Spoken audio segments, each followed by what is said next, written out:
Alright, Gyokeres to Arsenal decisive transfer week. Guys, welcome to the Rokani Media Football. How are you guys and where are you watching us from? I go by the names of Rokan David. Smash the like button, comment and share. Viktör Gyokeres is the talk about town after the Martin Zubimendi deal looks like it has come to completion. The medical is obviously going to be done, and then after the medical is done, you know what follows. An announcement will be made imminently. Now, from that, we know where Arsenal is focusing at.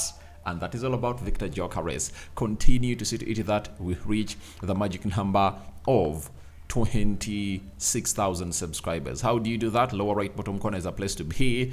Go there and hit the black button that has the word subscribe after smashing the notification bell.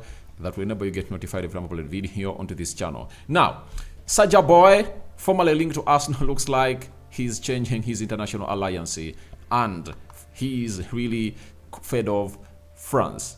Bellingham has given Trent his flowers that even before they met at Real Madrid, he really gave him a very good welcome. The hospitality was nice. Now, let's go into this story. This is Semeraro Nick. I've told you that he's really very good when it comes to players linked to Italy and other clubs. And remember, Viktör Gyokeres is one of those that has been linked to Arsenal, to Juventus. And he has told us that Viktör Gyokeres is close to leaving Sporting Lisbon. The striker's agent will meet with the club. The terms of exit will be reviewed. A decisive week. Arsenal in pole position, Juventus in the running as well. Now, Arsenal is in pole position to sign this guy. That's no doubt. Not so? We all believe that, and it has been like that for some time. But we have the emerging story of this being a decisive week. That the agent of Viktör Gyokeres is going to be meeting the board of Sporting Lisbon, and everything will be reviewed, and they'll obviously come to a common understanding. And I think that is where every Arsenal fan would obviously be. And why is it a decisive week? One of the deals that Arsenal had been putting a lot of emphasis on was the deal of Viktör Gyokeres. So it was the deal of Martin Zubimendi. Now, with Martin Zubimendi out of the way, you know the duel. They're all obviously going to be focusing to a guy known as Viktör Gyokeres. Why had Zubimendi taken a lot of time for Arsenal? Because Arsenal had fears from Real Madrid that Real Madrid could obviously overturn, but very soon I'm going to bring here video as to why Madrid didn't obviously join the bidding war of Zubimendi. I'm going to be letting you know because I have some clear-cut information that you people will obviously enjoy. So after Zubimendi, they are focusing on to Viktör Gyokeres, and that's why we are telling you it's going to be a decisive week.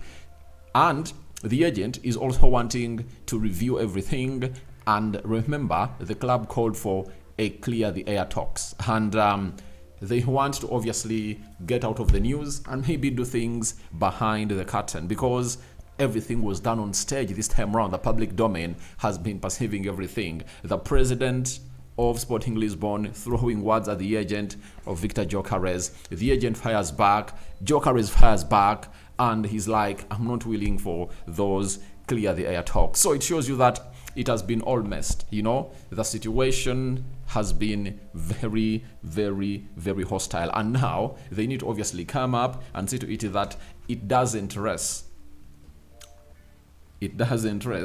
through what they say, but they want to rest with their minds.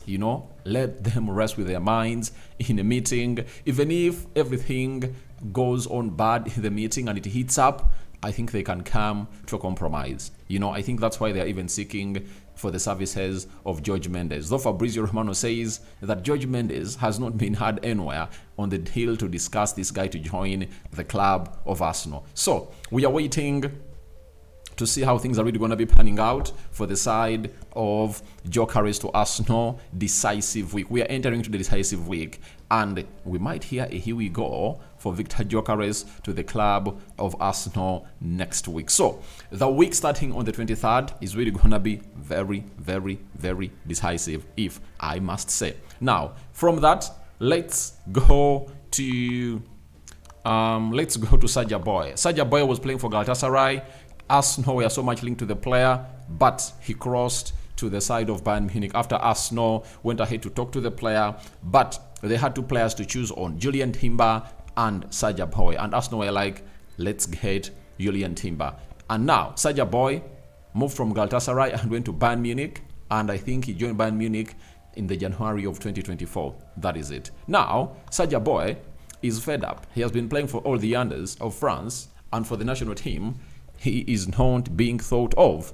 And guess what? Sacha Boey could switch international allegiance to Bellingham. The player was born to a Belgian mother, and his entourage has contacted the Belgian Federation to inform them of his availability. Boey is very open to playing for Belgium in the future. Now, the problem is, when you look at the positions where he plays in, there are very many players. He's known of being that vibrant, that vibrant right back. Good offensively and good defensively. But look at the right back positions of France. Pavard is still there. I think they have Jules Koundé.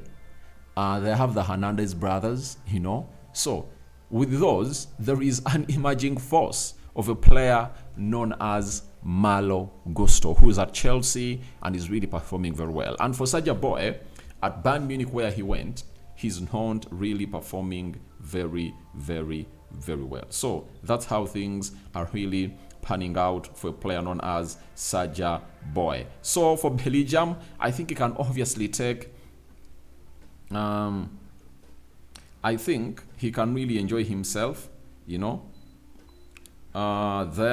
as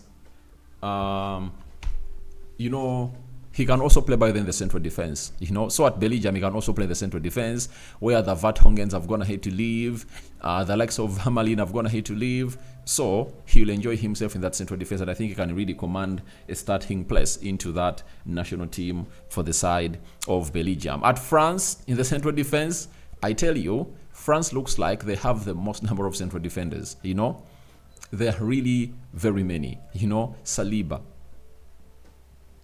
Jules Koundé, there is Upamecano, there is Konate, Kimpembe, just to mention but a few.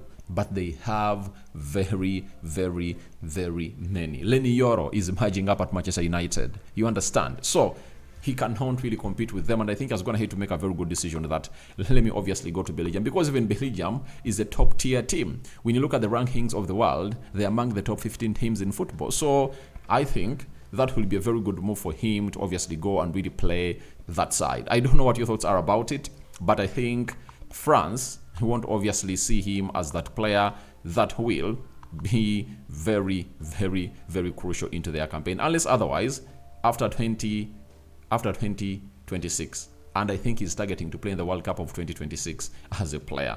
So from that, let's go to Jude Bellingham.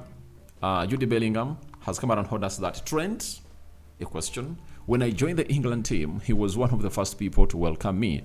He's a very reserved guy, but when you get to know him and he opens up, he's a really funny, intelligent guy with an amazing football mentality. That is it. So he says that he first met him when they're really playing for the national team, and his hospitality was really good. Remember, Bellingham came in through and he's still young, and people like Trent were supposed to obviously be given that assignment, obviously make him feel at home at the England national team. And Trent looks like he has ticked all the boxes of being a very good captain, right? And I think at a certain point X, at Real Madrid, if he goes ahead and he performs very well, he might obviously be the captain, because when you look at all the players there, he has won every title. That is it. And he's still young. You understand? Because when people hear the name of Trent Alexander-Arnold, they think that Trent has been here for a very, very long time. Yet, that is not the scenario. Trent is 26 years of age and is making 27 here, but he has a Champions League. He has played in multiple Champions League finals. I think he has played like 4 Champions League finals. He has won the Premier League twice. So he has been in every scenario or situation that makes him tick the box to be a very good captain. And every player really talks good about him, the young, the old, and all his age mates. Looks like conducts himself very well. And you've never had him in any wrangles, like with the manager or with some players in a camp. Thank you very much for watching through. Your thoughts onto Gyokeres to Arsenal decisive week. What are your thoughts about it? Sacha Boey, is he making a good decision? And what do you make about Bellingham giving Trent Alexander-Arnold his flowers? We out. Bye-bye. First video of the day. More is yet to come. And I think you're enjoying the way I'm riding you nowadays.